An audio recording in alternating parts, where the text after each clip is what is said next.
हौसले हो बुलंद तो कोई भी कार्य किया जा सकता है। जी हाँ, यह वाक्य को सच कर दिखाया है राजनांदगांव जिले के दीनदयाल नगर के महेंद्र जांघेर ने। जी, आपका स्वागत है हमारा विजन टाइम न्यूज हमर पहुना कार्यक्रम में। जिन्होंने जो है समाज सेवा के क्षेत्र में अपना एक अलग ही पहचान बना के रखा है। जी बताइए, सबसे पहले तो हम जानना चाहेंगे आपके बारे में। हमारी एक टीम है जीवन दान सेवा संस्था के नाम से।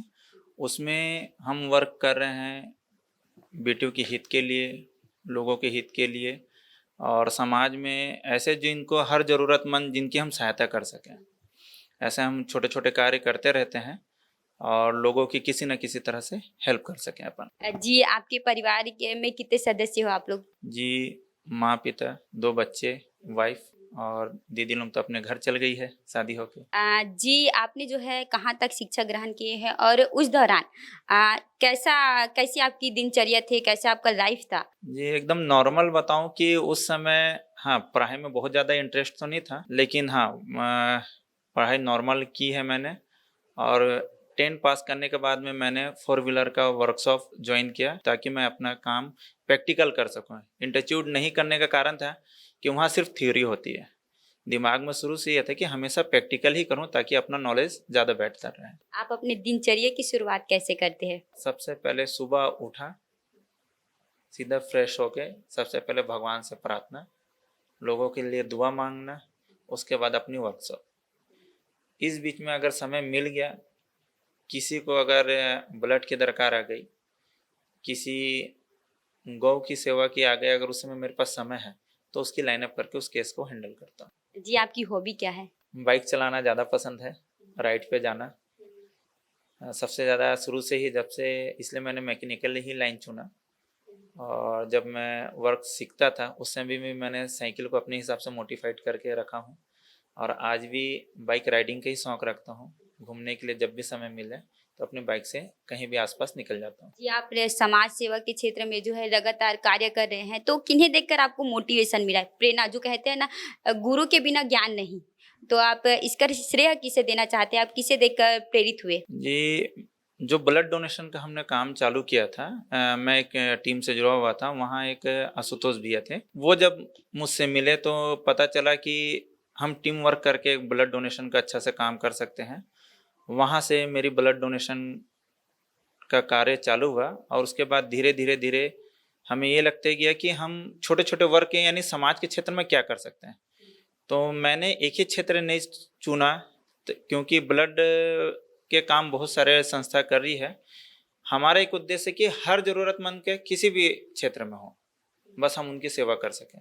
एक सेवा भाव के उद्देश्य से हमने हर क्षेत्र में जो हमसे हो सके वो हमने करना चालू किया। जैसे कि आपने कहा कि हमने सभी क्षेत्र में कार्य किए हैं, तो आपने क्या-क्या कार्य किए हैं और स्टेट लेवल और कहाँ-कहाँ तक गए हैं आप? देखिए हमारा जो मेन काम हुआ था ब्लड डोनेशन से, उसके बाद में जो हमारा मेन काम सबसे ज़्यादा अधिक जर्नी जिसको बोलते हैं ना, वो हमारा हुआ कोरोना काल में। कोरोना काल में जब मैंने घर में बैठा हुआ था तो मुझे वहाँ दिखा कि विदेशों में एक सैनिटाइज़र जो टनल बोलते हैं फॉग बन रही थी। तो वो देख के एक दिमाग में आइडिया आया कि एक नॉर्मल तरीके से हम उसे बना सकते हैं।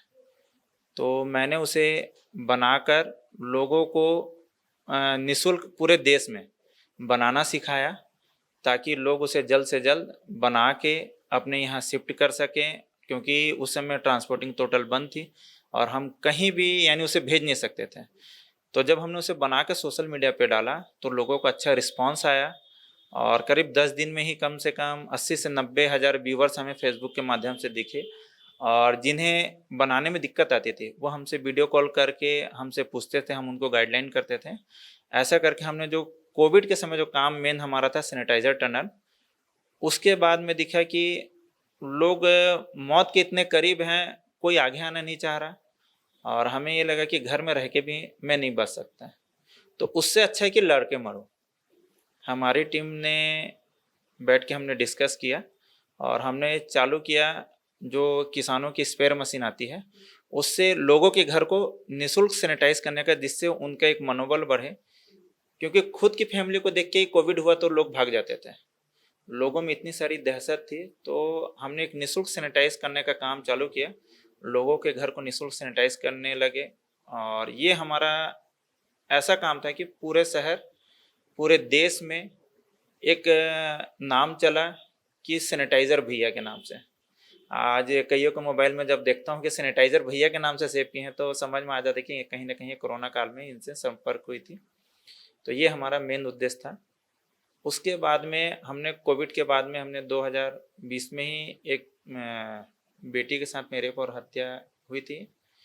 चिखली थाना के अंतर्गत की घटना है। तो 3 साल की बेबी के साथ में रेप और हत्या हुई थी। तो उसमें ऐसा रहा कि हमें ये दिखा कि लोग दिल्ली में होता है तो रैली अपने शहर में निकालते हैं, मणिपुर में होती है तो अपने शहर, लेकिन अपने घर की बेटी के लिए कौन लड़ेगा। तो हमने वहाँ निश्चय किया कि हम दिल्ली, बॉम्बे या मणिपुर की बेटियों के लिए नहीं लड़ेंगे, हम अपनी घर की बेटी के लिए लड़ेंगे। क्योंकि जब हमारा घर सेफ रहेगा तब हम कहीं जा सकते हैं। आज पता चला कि हमारा ही घर सेफ नहीं है और हम दूसरे के घर को सेव करने जा रहे हैं, तब तक हमारे ही घर में घटना घट जाएगी।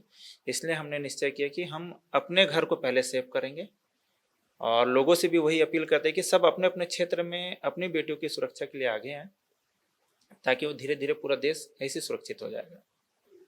तो हमने जब फाइट किया उस पर, तो 2 केस पे राजनांदगांव जिले से ही फांसी की जजमेंट हुई और वो हमें ये आशीर्वाद स्वरूप मिला कि कोविड में जो हमने काम किया था, लोग हमें इतना दुआ देते थे कि आपका और आपके परिवार हमेशा खुश रहे, आपको कभी कोई दिक्कत ना हो, आप हमेशा आगे बढ़ें। तो वहाँ ये लगा कि लोग बोलते थे पैसा कमा लो, तो पैसा नहीं कमा के जो हमने दुआ कमाई उसका असर दिखा कि राजनांदगांव जिले से ही फांसी की जजमेंट होना ये हमारे लिए बहुत बड़ी बात थी। क्योंकि कोई भी संस्था जो हमको देखते थे वो एक ही चीज़ बोलते थे कि तुम लोग कुछ नहीं कर पाओगे, लेकिन आज दुआ स्वरूप जो हमने काम किया उसका एक असर दिखा कि 2 बेटियों के हित के लिए हमने उनको न्याय दिलाने के लिए फांसी की जजमेंट राजनांदगांव से हुई। आपने कहा कि कोविड के समय हमने बहुत सा काम किया। जब कोविड के समय ऐसा था जब लोग जो है घर के अंदर रहना पसंद करते थे, तो वैसे समय में आपके पास जब कॉल आता होगा तो उस दौरान आपने कैसे कार्य किए? उस समय जो था हमारा कार्य करने का कि लोग इतना डरे हुए थे और एक तो लोग उस समय दिखता था कि जो लोग घर में भी है वो भी कोविड पॉजिटिव हो जाते थे। तो हमने ये किया कि हम सावधानी से अपना कार्य करेंगे और कुछ नहीं कर सकते तो लोगों को कम से कम अगर सैनिटाइज कर दिए तो उनके मनोबल एक बढ़ने का काम, कम से कम वो अपने कॉन्फिडेंस से कोरोना से लड़ेंगे। तो जब हमने चालू किया, लोगों का जब कॉल आता था उनको हम दिलासा देते थे और जब लोगों के घर घुसते थे तो उस समय तो बहुत तकलीफ लगती थी कि उनको देख के कि उनके फैमिली वाले ही उनको छोड़ के भाग जाते थे। किसी की वाइफ छोड़ के भाग गई, किसी के माता पिता भाग गए, किसी के भाई भाग गया। तो वो जब हम उनके घर घुसते थे तो वो रो डालते थे हमको देख के। उसका कारण था कि खुद की फैमिली भाग गई है और और हमको वो बोलते थे कि आप अपनी फैमिली छोड़ के हमको बचाने आए हो। तो हम उनको समझाते थे कि भैया आप हिम्मत रखो, हमसे जो हो सकेगा वो हम आपके लिए प्रयास जरूर करेंगे। और हमारा वो उनको दिलासा देने का काम, वो उनकी हिम्मत बढ़ जाती थी। तो लोग हमको बहुत सपोर्ट किए उस समय। और जब कॉल आता था तो हम एक शेड्यूल बना लेते थे कि हाँ आज इतने लोगों का घर सैनिटाइज करना है। तो एक सर्किल में, क्योंकि घर से जब हम निकलते थे तो प्रॉपर सबके घर को सैनिटाइज करके आके हम बाहर में ही अपना नहाना धोना सब चीज़ करके तभी हम घर घुसते थे, ताकि हम किसी तरह की बीमारी को अपने घर तक ना ले जा सकें। घर वाले को भी दूर दूर रखता था, क्योंकि कहीं ना कहीं मन में झिझक तो थोड़ी थी कि अपनी फैमिली को लेके। तो फैमिली ने भी सपोर्ट किया, दूर से ही खाना वाना देते थे। लेकिन एक अच्छा अनुभव रहा, बहुत कुछ सीखने मिला। और सबसे बड़ी बात थी कि लोगों की दुआ जो मिली, आज उसका नतीजा है कि 6 बार मेरी कोविड टेस्ट होने के बाद में भी 6 बार नेगेटिव रहा। जबकि शहर में हमारी ही टीम थी जो सबसे ज़्यादा कोविड के समय घूमती थी लोगों के घर, वो भी ऐसे घर जिनके घर में कोविड हुआ है। लगभग सरकारी विभाग जहाँ कोविड टेस्टिंग चल रही है और वैक्सीन लग रही है, ऐसे जगह में हम जाके अपना कार्य किया। उसके बाद भी ऊपर वाले ने हमें नेगेटिव रखा, कोई भी सदस्य पॉजिटिव नहीं हुए। ये दिखता है कि लोगों ने हमको जो दुआ दिया उसका असर दिखा हमें। आपके परिवार वालों का कैसे सहयोग बना रहता है आप पर? जब आप समाज सेवा के लिए निकलते हैं तो एक डर रहता है ना लोगों के मन में कि सबके परिवार का कहीं ये बाहर गया तो इसे कुछ हो गया तो इसके लिए आपके परिवार वाले कैसे सपोर्ट करते हैं आपको आपके काम के लिए? इसमें सबसे ज़्यादा सपोर्ट करने वाली मेरी मम्मी है। आज जो भी हूँ उनके हिम्मत से हूँ। मम्मी इस चीज़ को समझती है कि किसी को न किसी को तो आगे आना होगा, और खुशी होती है कि मेरी हिम्मत तो टूटने नहीं देती। मैंने जब भी मम्मी से बात किया तो हमेशा मुझे सपोर्ट किया कि ठीक है, आगे पर जो होगा देखा जाएगा, क्योंकि रह के भी तो बचना नहीं है। तो उससे अच्छा है कि कम से कम फाइट करके आगे बढ़ो, जो करना है, गलत काम बस नहीं करना। और जो भी कार्य, अच्छे कार्य मम्मी को बताते कि मम्मी ये चल रही है, कहीं भी सम्मान मिलता तो मम्मी भी खुश होती थी कि हाँ मेरा बेटा आज पढ़ाई के समय तो कोई मेडल नहीं लाया, लेकिन आज जो समाज सेवा के क्षेत्र में कार्य करके जब लोगों ने सम्मान देना चालू किया, तो घर वालों की भी खुशी दुगुनी होती गई, उनकी हिम्मत बढ़ती गई कि आज मेरे बेटे ने हिम्मत करके जो भी किया। और ऊपर वाले पे भरोसा, जब उन्होंने देखा कि आज कुछ नहीं हुआ है इतने बड़ी बीमारी में भी, वो भी पूरे शहर घूम के, तो एक मम्मी का भी हिम्मत बहुत ज़्यादा है। घर वाले सपोर्ट करते गए कि आप अपना काम जारी रखो, लोगों को कम से कम बचाने का कार्य रखो। जी आपकी समिति में कितने लोग हो आप और कैसे काम करते हो? कहाँ कौन-कौन सी ऐसी जगह है जहाँ आपने कार्य किए हैं? कोविड के समय तो पूरा शहर, आसपास के गांव, जहां से भी फ़ोन आ जाए, हमारा ये रहता था कि सिर्फ फ़ोन आया तो उनकी हिम्मत नहीं टूटनी चाहिए। क्योंकि हिम्मत ही एक थी कि लोगों को दिलासा, क्योंकि उस समय कोई दवा कार्य नहीं कर रही थी, सबको एक हिम्मत ही थी कि सबसे ज़्यादा हिम्मत की दरकार थी। तो जहाँ से भी कॉल आता था, हमारी टीम एक साथ निकलते थे। अगर ज़्यादा रहती थी तो हम बढ़ जाते थे कि हाँ, ये लिस्ट बना लेते थे कि इस घर से एक शेड्यूल बना लेते कि इस रूट से हमको एक बार में सैनिटाइज करते हुए हमको वापस घर आना है। और लगभग हमारे टीम में करीब करीब 150 सदस्य हैं आज के डेट में। धीरे धीरे बढ़ रहे हैं लोग हमारे कार्य को देख के, और लोगों का भी धन्यवाद कि लोग हमको हमारे कार्य को देख के जो सपोर्ट कर किए हैं, उनका तो कभी ये नहीं कर सकते कि उनने जब सपोर्ट देना चालू किया तो हमारा मनोबल बढ़ते गया और हम समाज के क्षेत्र में कार्य करते चल गए। समिति और राजनीति को किस नज़रिए से देखते हैं आप? संस्था जो समिति होती है, मेरे हिसाब से जो आज मैं कार्य कर रहा हूँ, सेवा भाव में राजनीति नहीं होनी चाहिए। लेकिन अदर जगह देखता हूँ संस्था भी राजनीति से कार्य कर रही है, राजनीति का मंच अलग है, सेवा भाव में कोई भी राजनीति नहीं होनी चाहिए।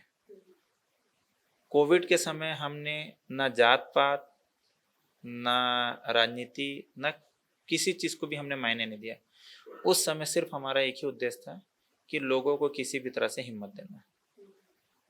तो राजनीति में क्या होती है कि सब एक दूसरे के अगेंस्ट रहते हैं, तो समाज सेवकों से नहीं जोड़ा जा सकता, क्योंकि आज कहीं ना कहीं राजनीति हावी है। क्योंकि उसका जीता जागता उदाहरण है रायपुर में जो हुई घटना। आज उस समय हमारे राष्ट्रपति जी दौरे पे थे, रायपुर दौरे पे, और इतनी बड़ी घटना, लेकिन क्यों हुई या उसके ऊपर सख्त एक्शन ताकि दोबारा ना हो। क्योंकि 14 दिन पहले ही रेपिस्ट बाहर आते हैं, 14 दिन बाद ही वो भी रक्षाबंधन के दिन रेप की घटना को अंजाम देते हैं। उसमें जानकारी में आया था कि कुछ बीजेपी के नेता के भी लड़के हैं, कुछ पुलिस अधिकारी के हैं। तो ऐसे जगह में दिखता है कि राजनीति जहां हावी होनी चाहिए, आज यही चीज़ अगर दिल्ली में हो जाए तो मशाल रैली आपके शहर में निकलेगी। तो ये सिर्फ उनका राजनीति मुद्दा है, अपने राजनीति को चमकाने का। लेकिन अगर संस्था के हिसाब से देखा जाए तो हर उस बेटी को न्याय मिलनी चाहिए जिसके साथ में गलत हुआ है, चाहे वो बेटी हो, बेटा हो, माता हो, पिता हो, किसी के भी साथ हो, उसको न्याय मिलना ही चाहिए। लेकिन राजनीति में ये सब नहीं हो पाते, जिसका पलड़ा भारी है उसी की दबंगई चलेगी। ये आपने बिल्कुल सही कहा। ऐसा कहते हैं लोग कि जो समिति है वो अब जो है व्यवसाय बन गया है, इसको लेकर आप क्या कहेंगे? जी, ये 100% है। लेकिन इसी चीज़ को मैंने अपनी टीम में पारदर्शी रखी है। मेरे टीम में जो भी वर्क होती है, पूरे मेंबर को पता है कि मैं क्या कर रहा हूँ, क्या नहीं कर रहा हूँ, कहाँ से अगर कलेक्शन आया भी है तो कहाँ से आया। आज इसीलिए जो हम कुछ काम नहीं कर पाते उसका मेन कारण रहता है कि हमारे पास फंड की कमी होती है। क्योंकि हमको किसी से हमने चंदा इकट्ठा नहीं किया, जो स्वेच्छा से दे दिए वो दिया, वो भी बारकोड के माध्यम से सीधा अकाउंट पे, ताकि जब वहाँ से निकलेगा, चेक के माध्यम से निकलेगा, किसी को स्टेटमेंट चाहिए तो आप निकाल के देख लो कि क्या कर रहा हूँ क्या नहीं कर रहा हूँ। बाकी जगह में आप देख लो कि कहीं ना कहीं से फंडिंग हो रही है उनको, कार्य उनके सिर्फ कहने का मतलब सोशल मीडिया पे दिखेंगे कि हमने ये किया, लेकिन अगर ग्राउंड लेवल पे आप देखेंगे तो कुछ नहीं हुए रहते। और हमारे कार्य जितने भी हैं सभी ग्राउंड लेवल पे हैं। तो हम ग्राउंड लेवल पे काम कर रहे हैं, लोग से जुड़ रहे हैं और लोग हमारे कार्य को देख रहे हैं। और हम यही चाहते हैं कि लोग सेवा भाव में पैसे से या राजनीति से ना तोले, और जहाँ राजनीति करें तो वहाँ सिर्फ राजनीति करें, सेवा भाव से कार्य न करें। समाज सेवा के अलावा और क्या कार्य करते हैं आप? 4 व्हीलर का वर्कशॉप है जिसमें मैं गाड़ियों का रिपेयरिंग करता हूँ 4 व्हीलर का, और खुद की स्पेयर पार्ट्स है जो मेरे परिवार को चलाने के लिए ज़रूरी है, क्योंकि समाज सेवा से घर नहीं चल सकता, वो भी निस्वार्थ भाव से हो। तो अब जो इसको कमाई का जरिया बनाया है तो उसके लिए तो फिर वो सिर्फ समाज सेवा करे तो ही वो पल जाएंगे। लेकिन मेरी एक रूटीन है कि दिन भर अपना काम करके या उसी बीच में अगर कुछ समय मिलती है तभी मैं समाज सेवा करता हूँ। कि आज की जो युवा है उन्हें आप कैसा संदेश देना चाहते हैं समाज सेवा के लिए? आज के जो युवा जो बैच हैं, सबसे पहले तो मैंने अभी इस क्षेत्र में आपको बता दूं, मैंने कलेक्टर जी को, शिक्षा मंत्री जी को और राज्यपाल जी को एक आवेदन लिखा है हमारे संस्था की तरफ से, क्योंकि युवा बैच या बच्चे जो भी आज बिगड़ रहे हैं उसका मुख्य कारण जो मुझे दिखता है वो है मोबाइल। क्योंकि एक समय था कि स्कूल वाले मोबाइल मत दो ये बोलते थे बच्चे को, आज ऐसा है कि हर मैटर आपका मोबाइल पे आता है और बच्चे उसका कहीं ना कहीं दुरुपयोग कर रहे हैं कि मोबाइल के बहाने वो क्या देख रहे हैं ये नहीं आप समझ सकते हैं कि किनारे में बैठ के वो क्या कर रहे हैं क्या नहीं, जिसका गलत प्रभाव बच्चे को पड़ रहा है। सोशल मीडिया में सीधी सी बात बोलूँ तो सेक्स को परोसा जा रहा है, नहीं चाहते हुए भी लोग गंदे वीडियो देख रहे हैं, जिसका असर बच्चे भी पड़ रहा है, जवान पे पड़ रहा है। और आपराधिक घटना बढ़ने का जो मेन रीज़न है वो है हमारा मोबाइल, जिसको रोक लगाने के लिए कम से कम 12वीं तक के बच्चे को हमने आवेदन दिया है। अब ये देखना है कि शासन उस पर क्या कार्रवाई करती है, क्योंकि बच्चे जब स्कूल जा रहे हैं तो उन्हें डायरी दिया गया है। कोरोना थी उस समय हमारी मजबूरी थी ऑनलाइन क्लासेस, लेकिन अब तो वो कोई मजबूरी नहीं है और आप उसको उठा के देखें, क्योंकि अब मोबाइल में अच्छे भी चीज़ देख रहे हैं, जो ऐड आते हैं गंदे ऐड आते हैं उसको नहीं भी चाहते हुए भी आपको कई बार देखना पड़ जाता है।